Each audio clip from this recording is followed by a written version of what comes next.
नमस्कार, स्वागत है आप सभी का हमारी बेहद खास पेशकश निवेश की एबीसीडी में। और हर हफ्ते हम ये खास शो लेकर आते हैं जहां पर मुलाकात होती है मार्केट दिग्गजों के साथ और इन्वेस्टमेंट जगत की एक ऐसी आवाज के साथ जहां पर आपको अपने पोर्टफोलियो के लिए दशा और दिशा मिलती है।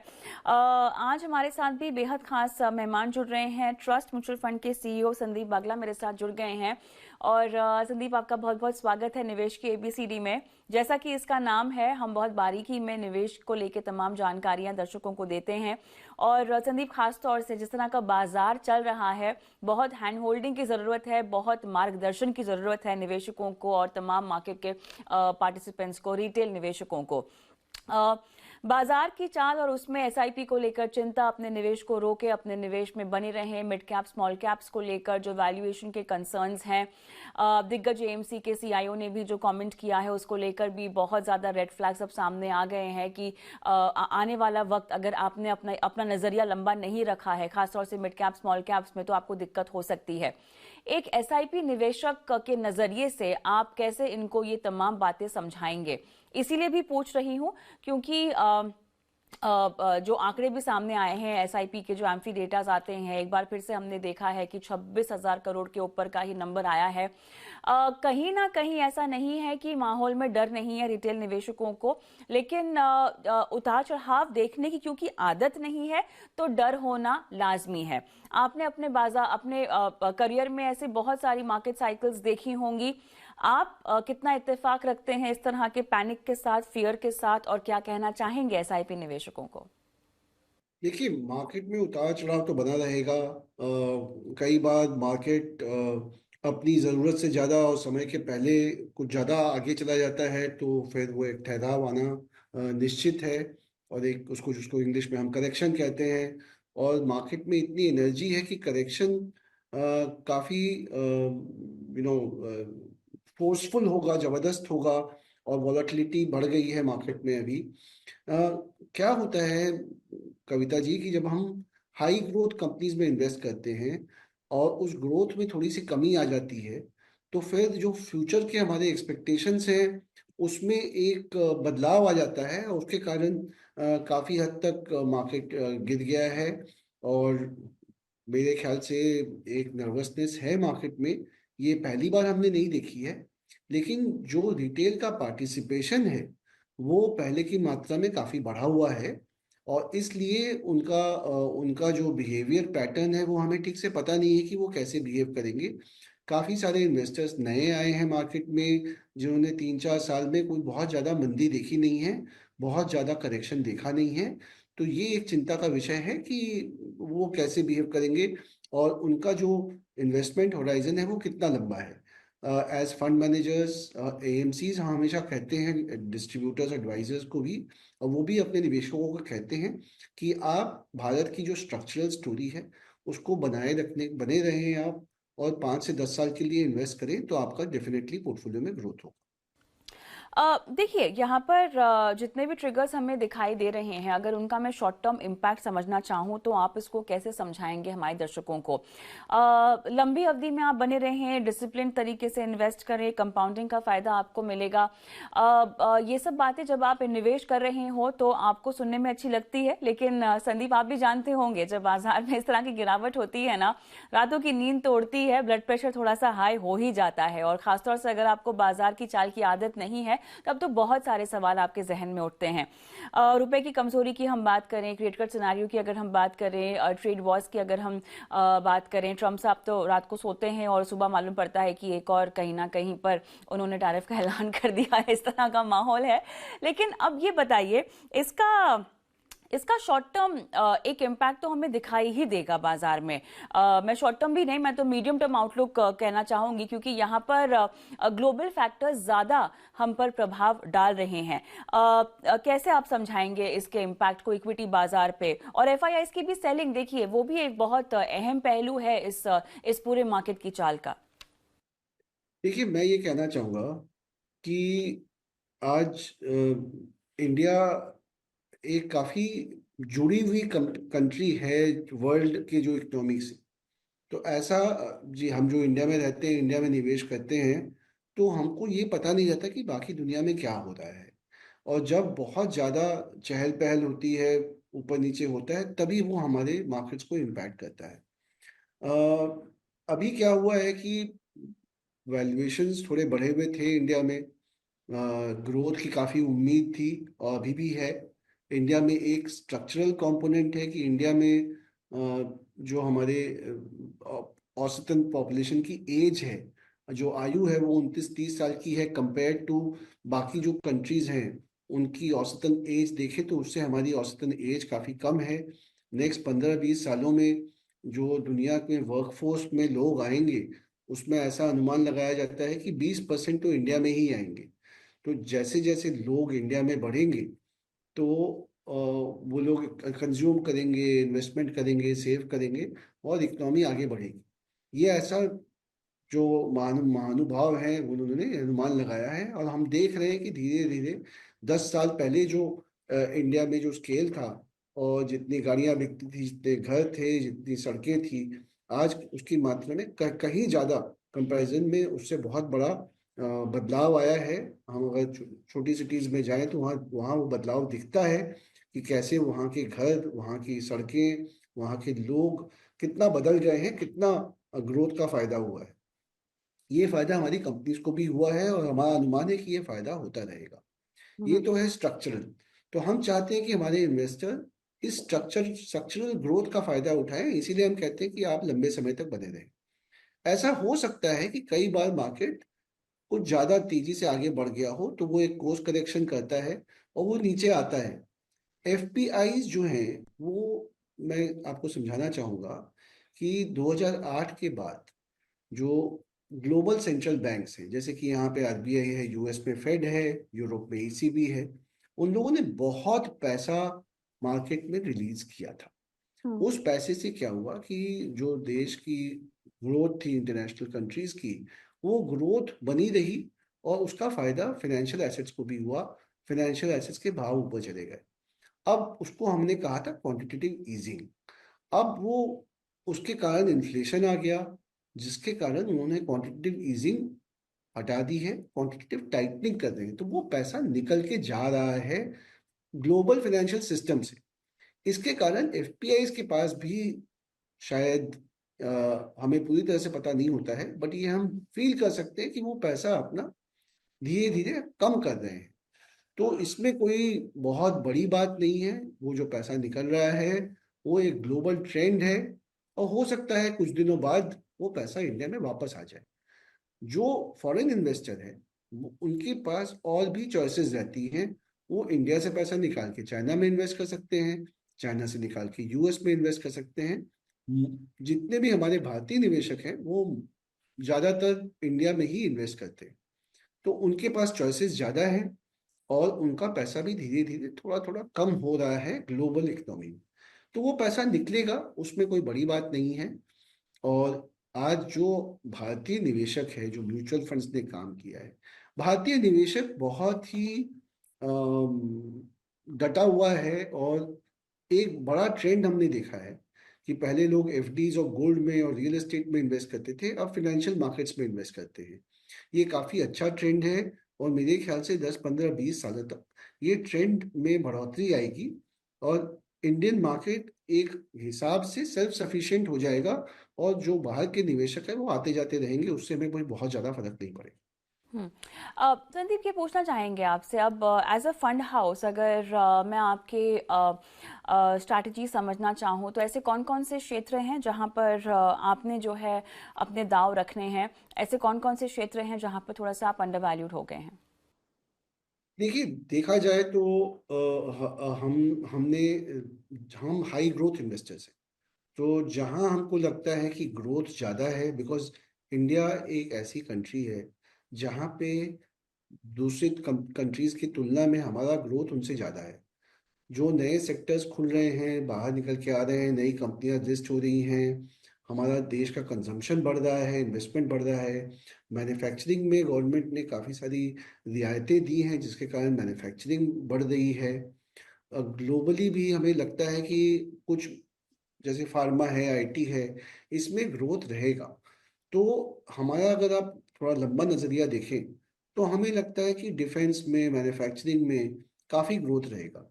और जैसा कि मैंने कहा आपको कि जो हमारे देश में जो जनता है वो 20% दुनिया की जो वर्कफोर्स है वो इंडिया से आने वाली है इंक्रीमेंटल तौर पे। तो कंजम्पशन काफ़ी बढ़ेगा, तो डोमेस्टिक कंजम्पशन हमें काफ़ी अच्छा लगता है। तो अभी अगर आप आज का पोर्टफोलियो देखें तो हम उसमें फार्मा और आईटी में थोड़ा सा ओवरवेट है, और बैंकिंग में थोड़ा सा अंडरवेट है। बैंक्स में हमने जो शेयर्स लिए हैं वो कैपिटल मार्केट से जुड़े हुए हैं, जैसे ब्रोकर्स हैं, वेल्थ मैनेजमेंट कंपनी है, एएमसी है, डिस्ट्रीब्यूटर कंपनीज हैं। ये इनमें भी हमारा काफी हद तक रुझान है। रेट कट सिनारियो की मैं बात करना चाहती हूँ। क्या आप कहेंगे कि अब की बार का रेट कट थोड़ा सा फोर्स्ड रेट कट था? हमें वो स्टेप लेना ही था, लेकिन जैसे कि हमने देखा भी है पॉलिसी में जो रुख भी लिया जा रहा है कि आने वाला जो कट है वो डेटा डिपेंडेंट ही होगा। ऐसा नहीं है कि एक बार हम इस साइकिल में आ गए हैं तो लगातार रेट कट्स देखेंगे। लेकिन टाइमली था, लेना जरूरी था, इसीलिए लिया गया है, वरना वातावरण इतना उसके लिए उसके हित में नहीं है, क्या ऐसा हम कह सकते हैं? जी, मैं ये कहना चाहूँगा कि आपने प्रीवियस क्वार्टर का ग्रोथ देखा, हम्म। वो करीब 5.4% था जहाँ तक मुझे याद है। वो उम्मीद से काफ़ी कम था। तो जो आप कैपिटल एक्सपेंडिचर की बात करें जो गवर्नमेंट करती है, गवर्नमेंट ने कैपिटल एक्सपेंडिचर भी बहुत ज़्यादा नहीं बढ़ाया है इस साल के बजट में। गवर्नमेंट ये चाहती है कि जो ग्रोथ हो वो काफ़ी वाइड स्प्रेड हो। वो इकोनॉमी में जो डिफरेंट एजेंसीज हैं, जैसे कंज्यूमर्स हैं, प्राइवेट सेक्टर है, सब अपना इन्वेस्टमेंट करें, सब अपना कंजम्पशन करें। इसके लिए एक जरूरी इनिशिएटिव ये है कि आप इंटरेस्ट रेट थोड़ा घटा दें। अगर आप इंटरेस्ट रेट घटाएंगे तो आप कॉरपोरेट सेक्टर को लोन लेने के लिए प्रोत्साहन दे सकते हैं। इन्वेस्टर्स हैं, जो कंज्यूमर्स हैं, वो लोग भी एक इकोनॉमी में गति आएगी तो उनका भी थोड़ा सा कंट्रीब्यूशन होगा। तो ये गवर्नमेंट नहीं चाहती कि गवर्नमेंट ही सब कुछ करे, और इसीलिए उन्होंने रेट कट किया है। ये उम्मीद और अनुमान है आरबीआई का कि इन्फ्लेशन 4 सवा 4 के रेंज में आ जाएगा। और जैसा कि मार्केट थोड़ा फॉरवर्ड लुकिंग होते हैं और आरबीआई को भी काउंटर सिक्लिकल होना चाहिए, कोई भी आरबीआई कोई भी कदम उठाती है तो 6 से 9 महीने बाद उसका इकोनॉमी पे इम्पैक्ट आता है पूरी तरह से। तो आज अगर रेट कट करेंगे तो इकोनॉमी पिकअप करेगी 3 से 6, 6 से 9 महीने में। तो इसीलिए ये कदम उठाया गया है। मुझे उम्मीद है कि यहाँ से 25-50 बेसिस पॉइंट रेट कट शायद और हो, अगर इन्फ्लेशन नीचे रहा तो। इसमें अभी आज जैसा जो कहते हैं लोग, की डेटा डिपेंडेंट होता है। अभी हमें देखना है कि नेक्स्ट 3 से 6 महीने में इन्फ्लेशन की गति कैसी रहती है। अगर इन्फ्लेशन कंट्रोल में रहेगा तो मेरे ख्याल से आरबीआई और थोड़ा सा रेट कट करेगा। ये रेट कट थोड़ा सा फ्यूचर ओरिएंटेड है, इस उम्मीद में कि इन्फ्लेशन नीचे आ जाए और इस रेट कट से जो गति बढ़ेगी इकोनॉमी की वो इन्फ्लेशनरी नहीं होगी। तो इसलिए जैसा कि बजट में आपने देखा कि गवर्नमेंट ने टैक्स थोड़ा कम किया कि भी कंजम्पशन बढ़े, उसी तरह से उसी निगाह से हमें देखना चाहिए कि रेट कट भी किया है कि जिससे इकोनॉमी को थोड़ा सा प्रोत्साहन बढ़े और हमारा ग्रोथ रेट बना रहे। अ, बाजार के लिहाज से अगर हम फिलहाल समझना चाहें, एक मेजर रेड फ्लैग हमारे घरेलू माहौल में आपको क्या दिखाई दे रहा है जो इम्पैक्ट करेगा? हमारे घरेलू माहौल में रेड फ्लैग ये है कि देखिए, एक गति होती है, एक समय का एक तकाजा होता है कि इकोनॉमी स्लो करती है, उसके बाद धीरे धीरे बढ़ती है, धीरे धीरे ऊपर आती है। आजकल रेगुलेटर्स बहुत एक्टिव हो गए हैं और चाहते हैं कि हमारा गति बढ़ी रहे। तो रेड फ्लैग तो मैं देखूंगा, अगर आप थोड़ा सा लंबे समय का, अगर आप समय का के लिए देखें तो मुझे तो कोई खास रेड फ्लैग नहीं दिखते हैं। इंडिया में डेमोक्रेसी है, तो उससे कई बार जो हम लोग कदम उठाते हैं वो थोड़ा सोच समझ के उठाते हैं, लेकिन एक बार हम कदम उठाते हैं तो हम वापस नहीं जाते। आप अगर इकोनॉमी में देखें तो डिजिटाइजेशन हो रहा है, जो हमारे यूपीआई है, जो हमारे जो इकोनॉमिक सिस्टम्स हैं, जो हमारे सेबी के रूल्स हैं, जो एनएससी की गतिविधियां हैं, वो बहुत ही अच्छे हैं, सिस्टम्स बहुत अच्छे हैं। तो मुझे कोई बहुत ज़्यादा रेड फ्लैग नहीं दिखता, एक्सेप्ट दैट एक सिक्लिकल स्लो डाउन होगा जो हर इकोनॉमी में होता है। थोड़ा थोड़ी गति कम होती है, फिर बाद में गति बढ़ती है। तो मुझे एक चीज और लगती है मुझे कि हमें इन्वेस्टमेंट्स और करना पड़ेगा अगर हमें फ्यूचर ईयर्स में ग्रोथ की गति बढ़ाए रखनी है। और ये जो डीरेगुलेशन करना है हमें या रिफॉर्म्स करने हैं, ये जो हमारी इकोनॉमी की जो इनपुट्स हैं, उस इनपुट्स पे हमें ध्यान देना चाहिए। जो टिपिकल इनपुट्स हमने देखे हैं, कैपिटल, लेबर, लैंड, टेक्नोलॉजी, इन पे हम अगर काम करेंगे, इनको हम थोड़ा रिसोर्सेज को फ्री करेंगे, तो हमारा ग्रोथ आगे और बढ़ेगा। और हमारी काफ़ी देश की अच्छी टीम है, इकोनॉमिक्स टीम है, और आई एम श्योर वो लोग ये देख रहे हैं। और मैं उसी पे निगाह रखता हूँ कि इनपुट्स पे काम करेंगे तो आपका आउटपुट अच्छा आएगा। अच्छा, एक चीज़ हमको ये बताइएगा आप, क्योंकि पोर्टफोलियो लेवल पर हो सकता है आपको बदलाव करने हो, क्या वक्त आ गया है मिड कैप स्मॉल कैप में डायरेक्ट स्टॉक्स नहीं, म्यूचुअल फंड्स के जरिए ही निवेश करने के जो लोग हैं उन्हीं के बारे में सवाल पूछ रही हूँ। मुनाफा बांध के लार्ज कैप में आ जाइए, क्योंकि अगर एफआईआई की खरीदारी आती है तो वो लार्ज कैप में भरपूर आती हुई हमें दिखाई देगी, तो वहां मौका बन रहा है, क्या ऐसा कहना सही होगा? जी, मुझे नहीं पता है कि एफआई कहाँ खरीदेंगे, क्यों खरीदेंगे। आज के जो स्मॉल कैप्स हैं वो काफ़ी बड़े हो गए हैं। जो सबसे बड़ा स्मॉल कैप है उसकी वैल्यूएशन शायद 30 से 40 हज़ार करोड़ की होगी। ये किसी भी मायने में स्मॉल नहीं कहला सकते। आज 4 हज़ार कंपनीज हैं जो स्मॉल या स्मॉल कैप कहलाई जाती है। तो वो जो यूनिवर्स है वो बहुत बड़ा है। आप सोच के देखिए, लार्ज कैप में केवल 100 स्टॉक्स है, मिड कैप में केवल 150 स्टॉक्स है, स्मॉल कैप्स में 4,500 स्टॉक्स हैं। तो उनको एक ही भूमिका में बांधना, एक ही रंग से उन्हें रंगना, ये सही नहीं होगा। उनमें बहुत सारी कंपनियां हैं जो बड़ी हैं, उनमें बहुत सारी कंपनियां हैं जो फास्ट ग्रो कर रही हैं और इमर्ज करके उभर के बाहर आ रही हैं। तो मेरे ख्याल से एसेट एलोकेशन को आप पे ध्यान रखना चाहिए कि आपकी जो भी हाउस होल्ड वेल्थ है उसका 40 से 50% ऐसे इंस्ट्रूमेंट्स में हो जिसका मार्केट से कोई लेना देना ना हो। जैसे कि फिक्स्ड इनकम हो गई, बॉन्ड्स हो गई, एफडीज हो गई, इंश्योरेंस हो गए, जहां पे आपको एक आमदनी आती जा रही है हर साल, एक फिक्स्ड इनकम, रेगुलर इनकम आ रही है, उससे वो उसमें जो वैल्यू है वो ऊपर नीचे नहीं जाएगी। बचा बाकी 50%। 50% में आपने इक्विटी में इन्वेस्ट करना है, तो उसमें आप 50 का 30% आप 20-25% आप डाल दीजिए लार्ज कैप, बाकी 25% मिड कैप और स्मॉल कैप में डाल दीजिए। इससे क्या होगा कि आपका संतुलन नहीं बिगड़ेगा, और मार्केट ऊपर जाए या नीचे जाए आपको कोई बहुत ज्यादा फर्क नहीं पड़ेगा। अगर मार्केट इक्विटी अगर 10% नीचे आ गया और आपका फिक्स्ड इनकम 60% हो गया आपका वेटेज, तो आप 10% वहां से निकाल के इक्विटी में डाल दीजिए। तो इससे क्या होगा कि जैसे ही नीचे आया मार्केट, आपने और ज्यादा निवेश कर दिया, मार्केट 6 महीने बाद आपने देखा कि मार्केट इक्विटी ऊपर आ गया है, अब 60% हो गया है, तो आप 10% वहां से काट करके अब वापस फिक्स्ड इनकम में डाल दीजिए। तो आप हमेशा नीचे खरीदेंगे और ऊपर बेचेंगे। ना आपका ब्लड प्रेशर बढ़ेगा, ना अब आपकी रात की नींद हराम होगी। और इसके लिए कोई एडवाइजर, आप अच्छे टीवी चैनल देखिए, एडवाइजर का यूज कीजिए, और फंड मैनेजर्स को, अच्छे फंड मैनेजर का चयन कीजिए जो आपके साथ जुड़े रहेंगे लंबे समय तक और आपके पैसा अच्छे से निवेश करेंगे। तो हम्म। एसेट एलोकेशन बहुत जरूरी है। ये जब मार्केट तेजी में होता है तो ये थोड़ा बिगड़ जाता है, लोग ग्रीडी हो जाते हैं और लोग पूरा का पूरा पैसा स्मॉल कैप में डाल देते हैं, या मिड कैप में डाल देते हैं, या इक्विटीज में डाल देते हैं।